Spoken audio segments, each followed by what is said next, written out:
Hey, everybody, welcome back to the Michael Lofton Show on Reason and Theology. Today, we're going to talk about a couple stories that is in Catholic news. The first concerns Pope Francis putting a halt to the German Synodal Way, which we know has been going on for a while, and the Vatican has been taking measures to stop what the German bishops are doing. So, we're going to talk about that.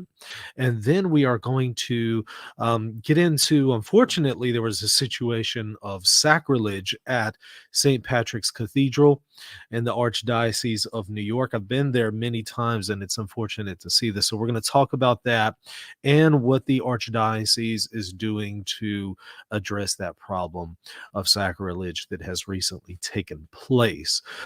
So that is what we're diving into today. Go ahead before we dive in and hit that like button.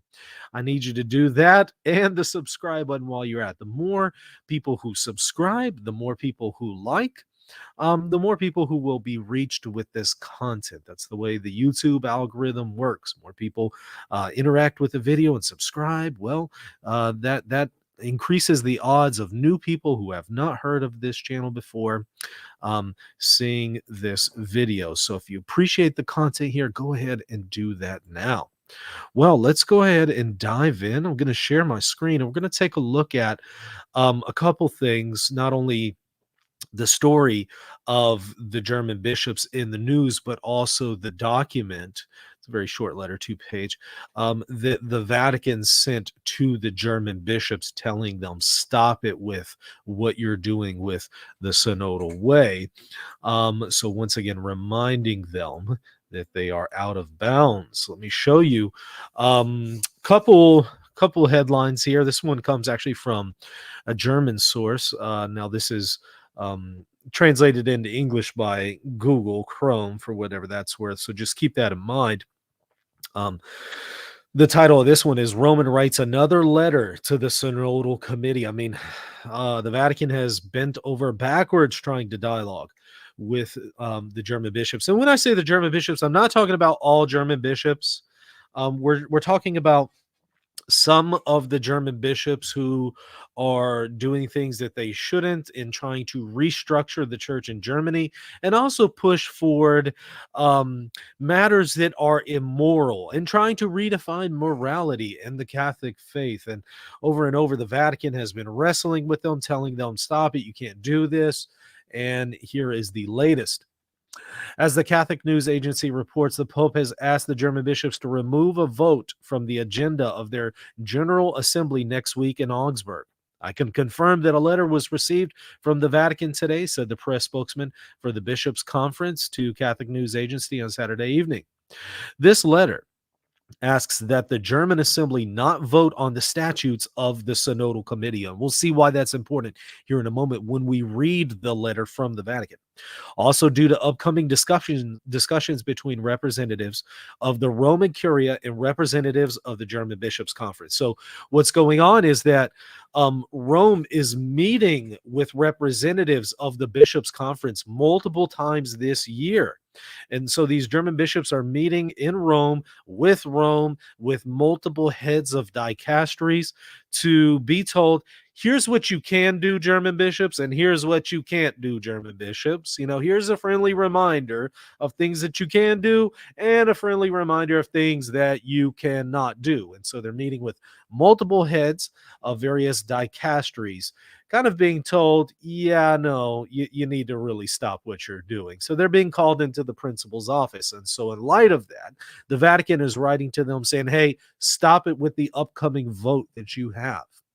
The chairman of the German Bishops' Conference, Batzing, therefore informed his fellow brothers that they would initially remove the item from the agenda. So the German bishops are starting to comply with the demands of Rome. And these demands have been going on for a while. And in some cases, it kind of seems like the German bishops are just thumbing their nose at the Vatican, and that's coming to a serious problem. But it's starting to look like they're backing down. He says everything else, as COP, will be apparent during the General Assembly in Augsburg. The Vatican has stated several times in recent years that the church in Germany does not have the authority to set up a joint governing body of lay people and clergy. So this is one of the things that they have been attempting to do, and the Vatican has been correcting it. Last November, an attempt was made to set up a synodal committee to prepare the establishment of the Synodal Council, which was banned by Rome. Furthermore, this committee should continue the synodal path, and that papers that have not yet been approved are discussed and adopted there. 4 German local bishops had spoken out, so there are some bishops there in Germany who are being faithful and speaking out against this stuff.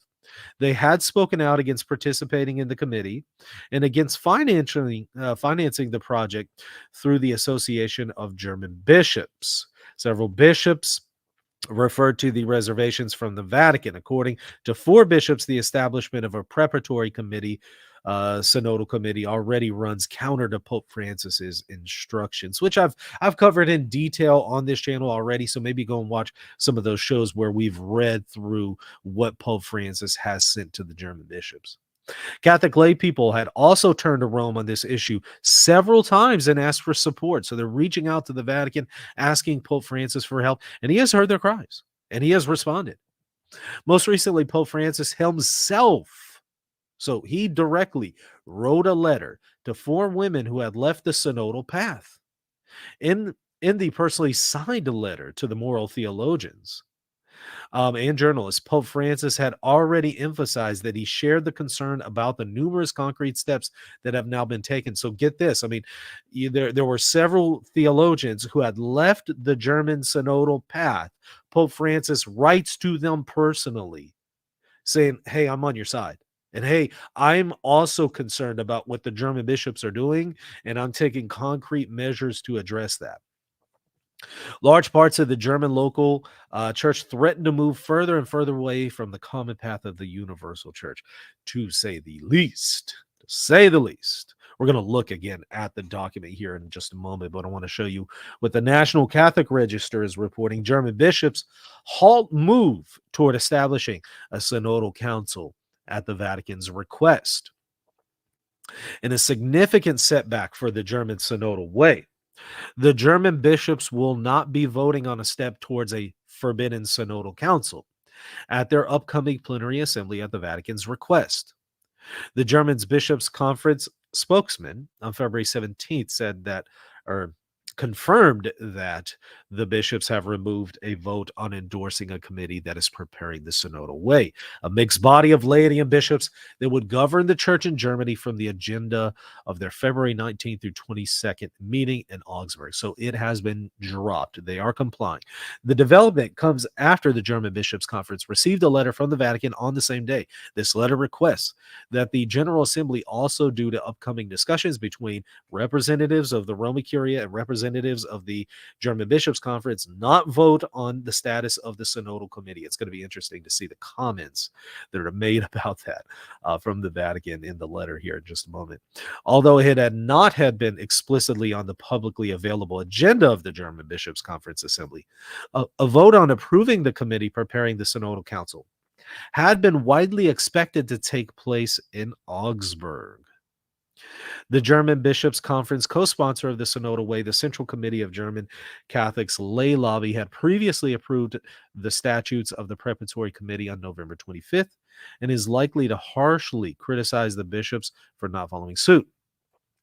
The removal of the vote on the Synodal Committee from the bishops' agenda marks perhaps the first time that the Vatican, or that Vatican pressure, has caused the German Bishops' Conference to balk from moving forward from a Synodal Way priority since the alleged reform effort began in 2019. So since 2019, the German bishops have again just been pushing for this German Synodal Way, thumbing their nose at Rome, disregarding what Rome has said over and over.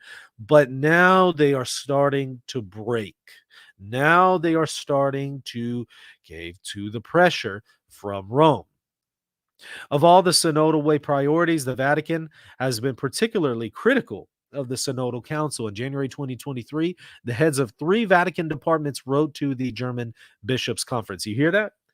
3 Vatican departments criticizing the proposal council as incompatible with Catholic ecclesiology, emphasizing that neither the bishops nor the Synodal Way had any authority to establish it. It's interesting that they're starting to back down, especially now that Fernandez is in office. I think it's because they know Fernandez stands on business. Fernandez is going to get things done, and he doesn't care about personal feelings. He's going to do what needs to be done. And so I think that partly is why we're seeing this shift. They know that they're not going to get away with this with Fernandez there. By the way, it's fascinating. I've covered it on this channel before, in previous videos, to see Fernandez's comments about the German bishops. It's hilarious. He speaks of them um, in very derogatory terms, which I actually appreciated. Uh, he's pretty blunt. He calls it like it is, and he even ends up mocking them at some point. And so it's clear he's not going to be the guy who is going to get ran over, and he is certainly not sympathetic to the German bishops, and I think they know that at this point. More recently, Pope Francis wrote a private letter to the 4 German Catholic laywomen that we discussed there in the previous article. It notes that as well. The committee, which claims Germany's 27 ordinaries among its members, held its first meeting November 10th through 11th, but 8 bishops were absent, with 4 of them rejecting the committee outright. These 4 bishops in Germany had also voted in June to block financing for the committee from a common interdiocesan fund. So again, some bishops in Germany are not on board with this. As indicated in the Vatican's letter, representatives of the German Bishops' Conference in the Roman Curia are expected to continue their series of meetings on the Synodal Way. These are going to continue to take place this year. The first occurred in July in Rome, and German bishop participants in the October Synod on Synodality Assembly also met with Vatican leadership at the time. In an exchange with National Catholic Register last week, COP would not confirm that the German Bishops' Conference representatives and the Vatican had met in January, as was previously publicized, but disclosed that more meetings between the 2 parties are expected to take place. So it's not the end. Rome is still dealing with them. They still have more work to do. Now, here is the document that was sent from the Vatican to the German bishops. It's in German, so what I'm going to do is just kind of show you a Google Translate of this document that I was able to pull up. So take it for what it's worth. But you can see Parolin, Fernandez, and Provost signed this thing, and so it comes from Secretariat of the State. Okay, so let's actually take a look at it. Let's see. Here's what I was able to get from Google Translate. Dear Mr. Chairman of the German Bishops' Conference, dear fellow bishops, the General Assembly of the German Bishops' Conference will take place in Augsburg from February 19th to the 22nd, at which the statutes of the Synodal Committee will be voted on. We therefore consider it necessary, in continuation of the dialogue. So they're trying to dialogue with them, doing their best they can. I mean, the Vatican is bending over backwards to prevent a schism in Germany, which I can appreciate, because again, once we have a schism, and I'm not talking about a material schism, because I think some of the German bishops are already materially in schism. I'm talking about a full-blown formal schism. Once you have a full-blown formal schism in Germany, if it comes to that, that thing likely will never be healed. I mean, we already have multiple schisms in church history. Almost none of them have ever been healed. So once you have that formal break, that's pretty much the end of it. There goes a whole bunch of people for future generations, and there is now a new parallel church that is created. So I think that Pope Francis is doing everything he can to dialogue with them, to dial it back, to rein them back in before we end up in that situation. He's already said to the German bishops, we already have one Protestant church in Germany. We don't need another. We already have one. We don't need you guys becoming Protestants too. In other words, we don't need another schism. Stop doing what you're doing. So they're trying to dialogue with them. And so, in continuation of the dialogue that we have already begun, which we will continue in the near future and which we want to further strengthen, according to Pope Francis's wish, to raise some concerns in this regard and to give some indications that have been brought to the attention of the Holy Father and approved by him. The statutes provide for the first task of the Synodal Committee to be the establishment of a Synodal Council according to the provisions of the resolution of the Synodal Assembly of the Synodal Way. Sustainably strengthening synodality, a synodal council for the Catholic Church in Germany. In paragraph 5 of the relevant resolution mentioned, the synodal council is defined as an advisory and decision-making body that advises on essential developments in the church and society, and on this basis makes fundamental decisions of a supradiocesan importance on pastoral planning. Yeah, no, that's not possible. Future issues of the church and financial and budgetary matters of the church that are not decided at the diocesan level. So this is problematic. It should not have that kind of authority. Such a body is not provided by, I should restate, such a body is not provided for by current canon law, so it's not canonical, and therefore a decision by the German Bishops' Conference in this regard would be invalid with the corresponding legal consequences. So there would be canonical consequences if they continue to push for this. So there's a shot right there at the German bishops. The question also arises with what authority the Bishops' Conference would approve the statutes. In other words, you guys don't have that authority to do this. Neither Canon 455 and Article 8 of the Statute of the German Bishops' Conference provide a basis for this in this sense. The Holy See has not yet issued a mandate. In fact, it has expressed itself to the contrary. So the Holy See has been telling them the opposite of what they're trying to do. It continues, the draft of the statutes also stipulates that the German Bishops' Conference and the Central Committee of German Bishops, German Catholics, will assume responsibility for the Synodal Committee. Since the German Bishops' Conference cannot act as a legal entity in the secular area, it could only assume such sponsorship for the Synodal Committee through the Association of German Dioceses. However, the required unanimous decision regarding the Synodal Committee was not reached within the association, because again, you have some German bishops who are pushing back against this. Here's the second page from my Google Translate. It should be noted that the issue was already presented during the last ad limina visit and subsequently in the letter from the Cardinal Secretary of State and the prefects of the Dicastery for the Doctrine of the Faith and for bishops of January 16, 2023, in which expressly and by special order, the Holy Father asked him not to pursue the establishment of such a council. So they're reminding him, hey, we've already warned you guys. You remember these letters we've sent to you? You remember these other warnings from these different dicastery heads? You remember that? The approval of the statutes of the Synodal Committee would therefore be in contradiction to the instructions of the Holy See issued on the special commission of the Holy Father. It would once again present him with a fait accompli. In this regard, it was jointly agreed last October to deepen the ecclesiological issues addressed by the Synodal Way, including the issue of a supradiocesan advisory and decision-making body. At the next meeting between representatives of the Roman Curia and the German Bishops' Conference, if the statute of the Synodal Committee is adopted before this meeting. So, in other words, if you guys go through with this, if the statute of the Synodal Committee is adopted before our next meeting, the question arises as to the meaning of this meeting and more generally of the ongoing dialogue process. I love what they're saying here. It's effectively this.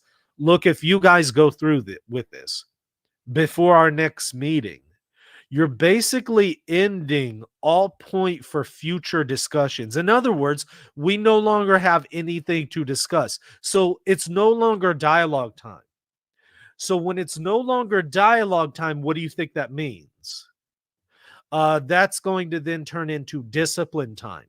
So in other words, you still have a chance for dialogue with the Vatican.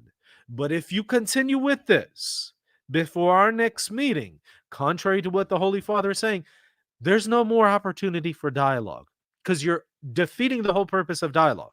There's nothing left to discuss. You go through with this, we're going to now have to have some different interaction, which would be, of course, disciplinary in nature. We would like to give you the information expressed here to consider and trust that it will be taken into account in the discussion at the upcoming German Bishops Conference General Meeting. United in prayer, we remain with brotherly greetings. And so it's interesting because I guess they finally took the hint. If you guys continue with this, you're destroying any opportunity for future discussions. So the time for dialogue will end, and now the time of discipline will come.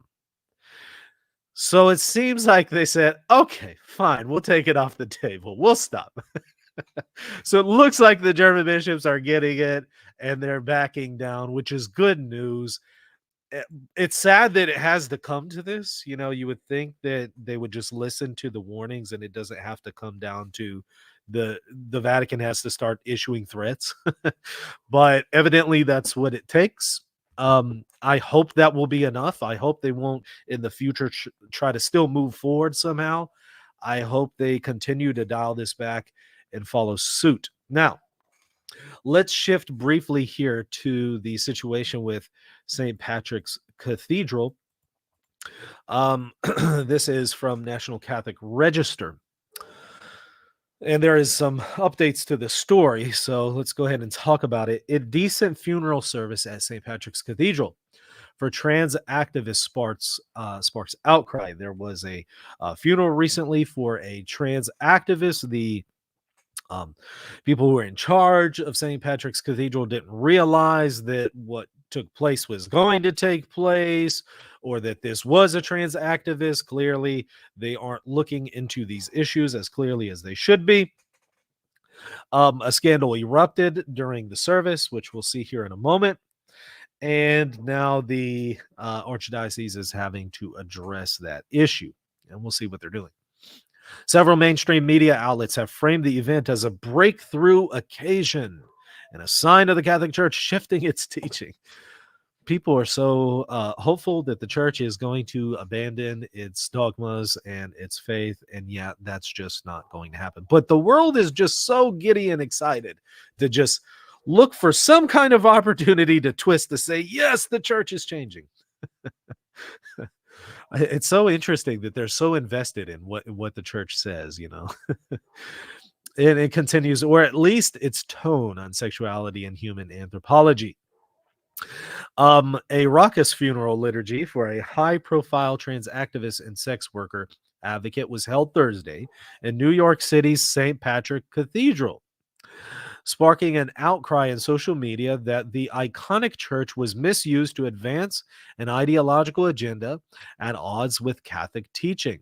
The Manhattan Cathedral hosted the February 15th funeral service for Cecilia Gentili. And so this is the activist who passed away, whose funeral was held here at St. Patrick's. You can see a few images of him here. Here we go.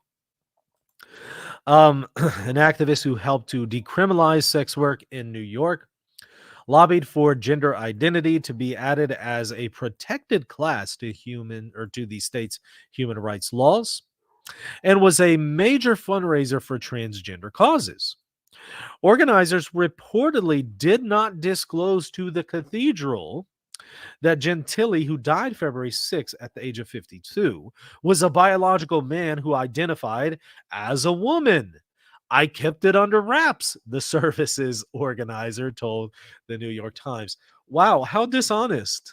How dishonest. What does that really say then about this trans movement, that you have to use dishonesty to promote this cause? It's pretty sad. But I don't think that completely clears the archdiocese, because at the same time, yeah, sure, maybe they were dishonest and they didn't fully disclose some of those things. But also, I don't know, maybe you should look more into these issues. I mean, I'm pretty sure you could do a Google search of this person and find out who they are? I mean, it wouldn't have taken long to do that. So clearly, we need some better oversight here, right? Somebody clearly dropped the ball, and you can't shift the blame merely on the service's organizer. You also have to say there is some blame here with the archdiocese. Dora Show said that Gentili's friends requested that the funeral be held at St. Patrick's Cathedral because it is an icon, which is how they thought of Gentili. So that was the motivation, really. So, yeah, okay. So we wanted to have the funeral at St. Patrick's, not because we care about a holy place or we want to have a mass celebrated for the repose of our soul so that our sins, are addressed and things like that. And there's reparation for our sins and stuff like that. No, no, no, no, no. It's not because of that. It's just because the church is an icon and we feel Gentili's an icon. Well, that's pretty shallow. Throughout the liturgy, the presider, Father Edward Dougherty, this is the priest right here who presided over the liturgy where sacrilege had taken place. It says it referred to Gentili. I'm sorry. Throughout the liturgy, the presider referred to Gentili with feminine pronouns and described the trans-identifying man as our sister. Maybe he didn't know. I don't know, but he should know, right? So at the very least, you should know who you're eulogizing, right? I mean, okay. So refer to Gentili with feminine pronouns and describe trans-identifying man as our sister. Additionally, the prayers of the faithful, the reader prayed for so-called gender-affirming healthcare, while attendees frequently and approvingly refer to Gentili as mother of whores. Yes. Yes. And so now you can start to see where we have some sacrilege taking place. It's one thing to just have a funeral for a person who is transgender, especially if that person has repented of all of their sins and died in a state of grace. I could totally understand holding a public funeral service in such an occasion, of course. But obviously, this is a different situation. Obviously, we're not talking about somebody who seemed to have any kind of repentance. In fact, it appears that they still were an atheist, which we'll get into here in a moment, which is another part of the scandal. But obviously, again, we have some sacrilege here with terms like this being thrown out in the congregation. It was not clear if cathedral staff were aware that Gentili was a man who identified as a woman. On Friday, St. Patrick's Cathedral referred all media requests to the Archdiocese of New York, which did not respond to requests for comment before publication. Of course not. Of course not. The Archdiocese later released a statement on Saturday from Father Enrique Salvo, the pastor of St. Patrick's, who said that the cathedral staff had no idea our welcome and prayer would be degraded in such a sacrilegious and deceptive way. Okay, I understand that. I guess I don't expect people to be dishonest and to attempt to bring in sacrilege into the church. So I guess I understand that. But at the same time, that doesn't relieve one from any culpability here as the pastor, because ultimately we need to do a little bit better in determining who this person is if we're going to have their funeral in our parish, right? And so there's some responsibility there. Father Salvo said that the church officials shared in the outrage over the scandalous behavior at a funeral here at St. Patrick's Cathedral earlier this week, which is great. Okay, great. You share in the outrage. Okay, that's good to know. I mean, I'm glad he doesn't affirm this stuff. And so he shares in the outrage. All right, but can we do something to prevent this from happening in the future? That's what I'm hoping for here. And this should not have happened to begin with. That's another problem. Salvo also revealed that a mass of reparation had been said at the cathedral at the direction of Cardinal Timothy Dolan. Okay, that's good. That's a step in the right direction. We express outrage over it. We're having masses of or at least one mass of reparation. Hopefully it's multiple masses. Okay, all right, that's good. But again, it shouldn't have happened.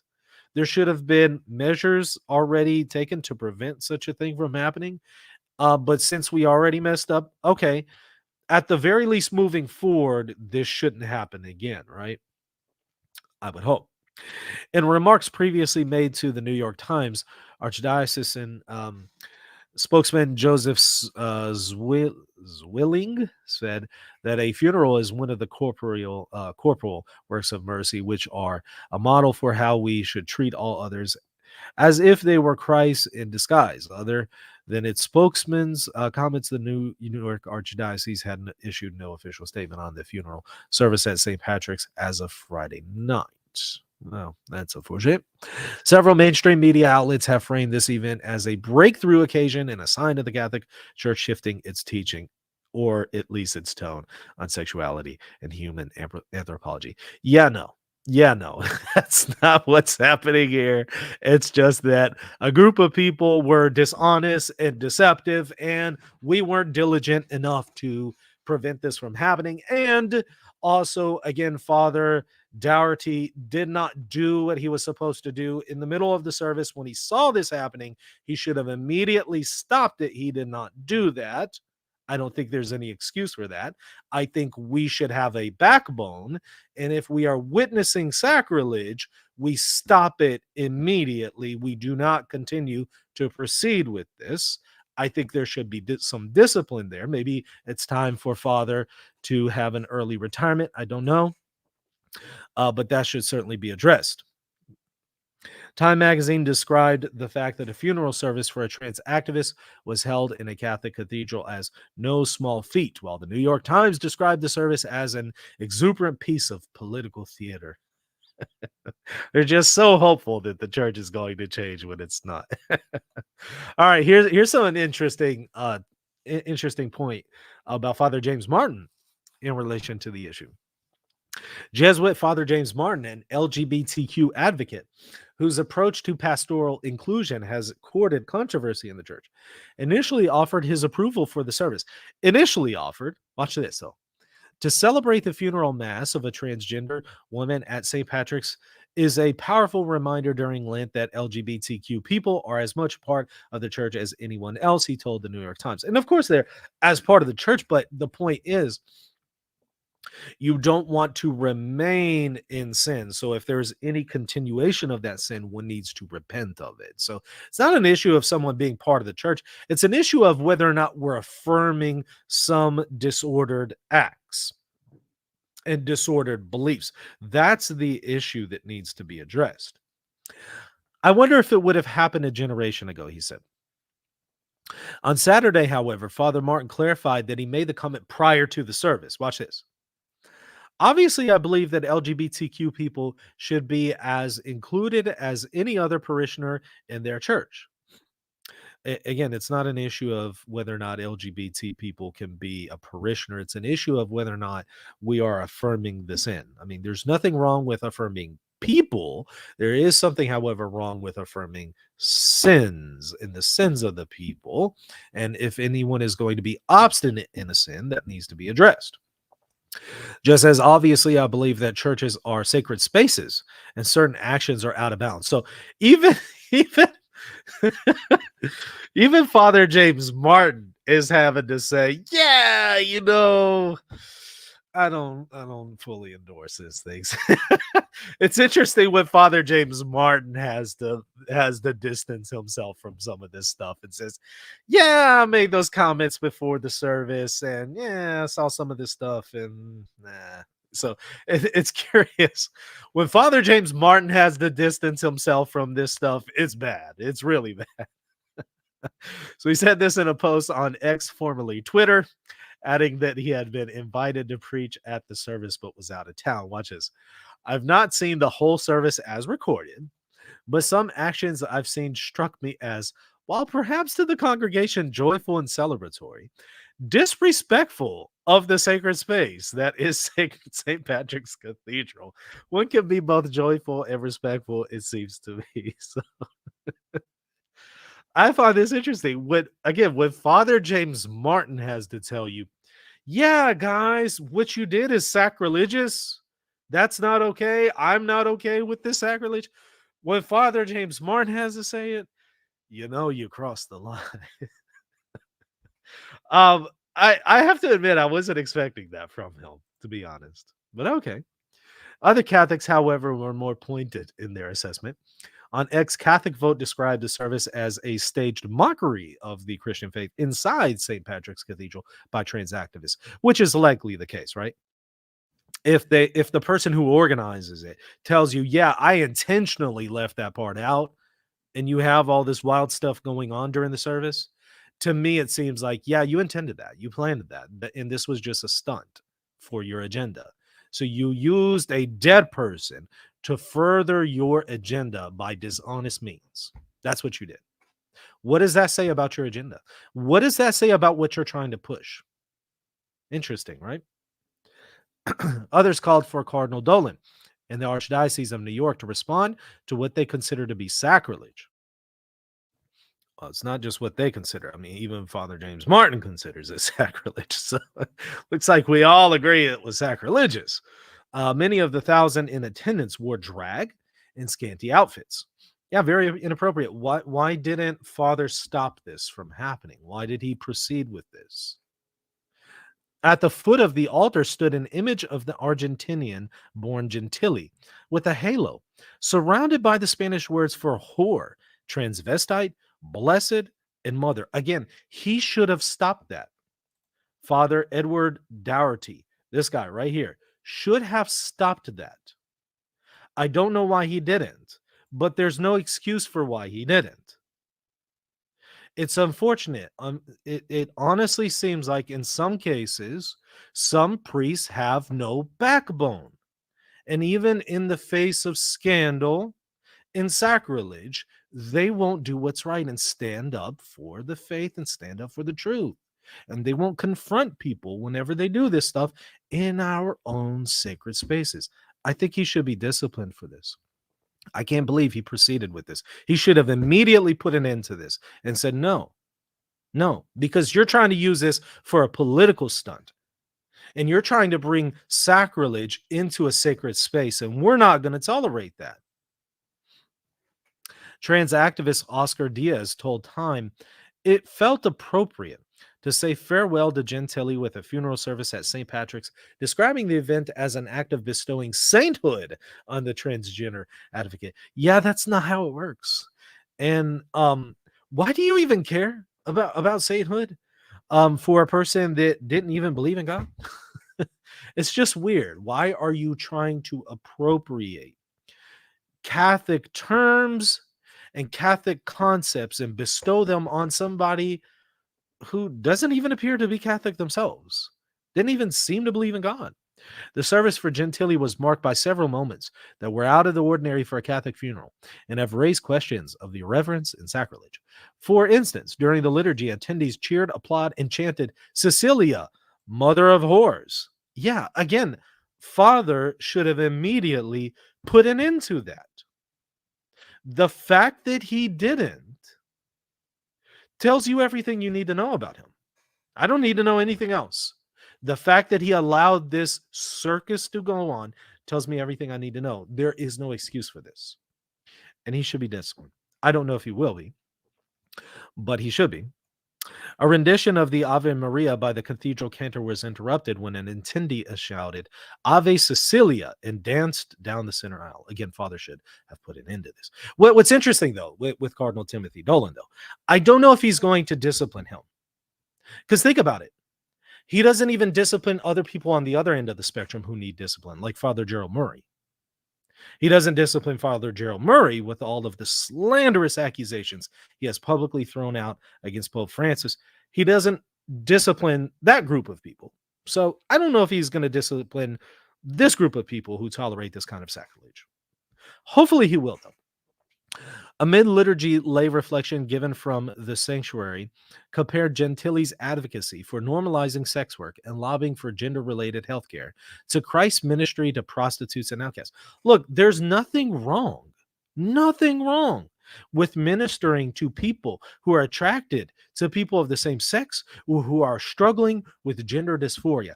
There's nothing wrong with that. Of course we need to minister to them, as we need to minister to everyone else. Everyone needs ministry. That's not the point. The point, however, is when Jesus ministered to prostitutes, outcasts, tax collectors, When Jesus ministered to them, he also called them to repentance. Go and sin no more. That was also part of the message. And many of them did go and sin no more. And they became great saints. They turned away from those sins. So when we minister, there has to be that call to repentance. And there has to be that call to turn away from sin. So unless we're doing that, that's not true ministry. In another reflection, Diaz described the deceased as this whore, this great whore, Saint Cecilia, mother of all whores. Again, sacrilege. And Father should have put an end to this. Well, he didn't.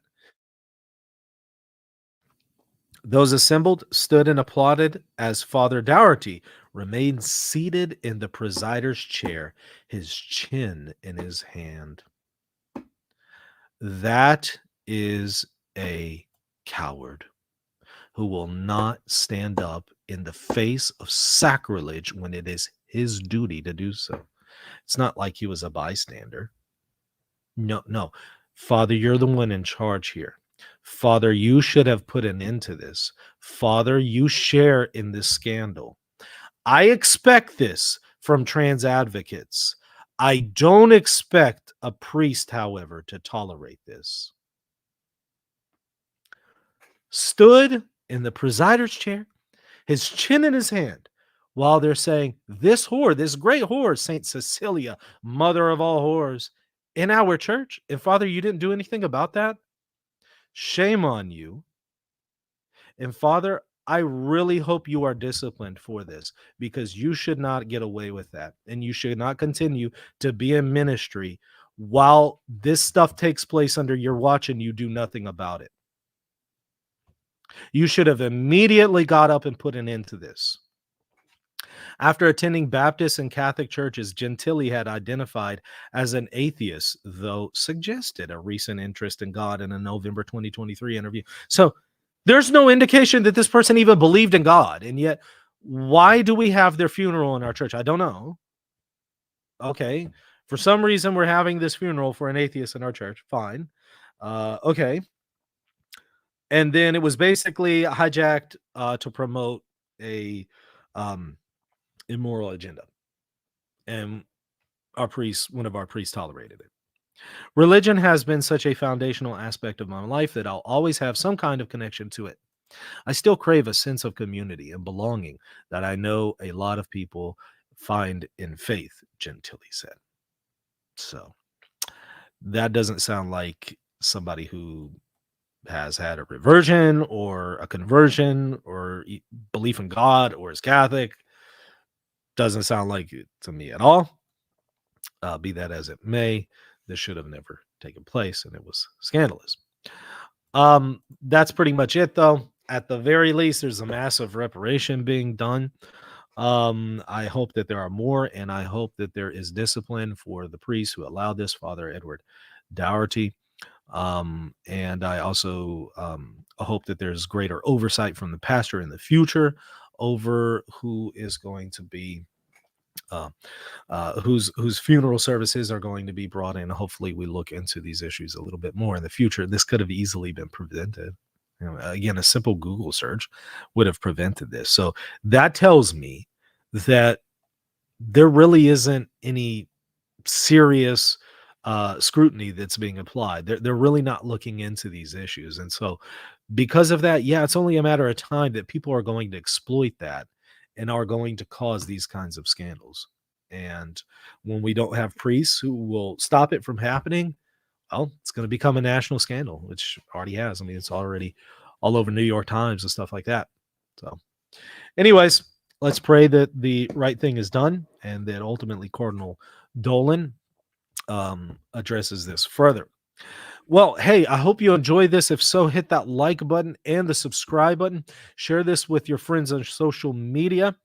And yeah, that's going to do it. See y'all here in just a little bit for an additional show coming back in just a moment with Andrew Lakutis on the papacy. So see you in just a few minutes. Hey friends, do you want others to discover why the Catholic Church is the church that Jesus established? And do you want to help people make sense of all the confusion in the Catholic Church today? Help contribute to this mission by supporting Reason and Theology at patreon.com/Reason and Theology. By doing so, you'll also get access to exclusive content for patrons only. Also, if you want to deepen your faith, there are free ebooks and even courses that you can sign up for by visiting reason.podia.com. Have you ever heard someone say that Pope Francis denied the existence of hell, or Pope Francis worshipped an idol in the Vatican gardens? There are many claims that have been made about Pope Francis for over a decade, and many of them are inaccurate. I've set the record straight in my free ebook called Top 10 Lies About Pope Francis Exposed. Get your free copy today by visiting reason.podia.com. Have you ever noticed that certain Catholic teachings are classified differently? For example, some are called dogmas and others are called doctrines. And then a denial of one of these teachings might be called heretical, while a denial of another might just be called an error. In reality, there are many classifications to various teachings that may be found in the Catholic Church. In my course, The Theological Notes, I offer a crash course on this system that will prepare you to identify a teaching's classification more easily. And I'll also help you determine what level of assent or adherence you are required as a Catholic to give to a particular doctrine. So, if you would like to take this course, visit reason.podia.com.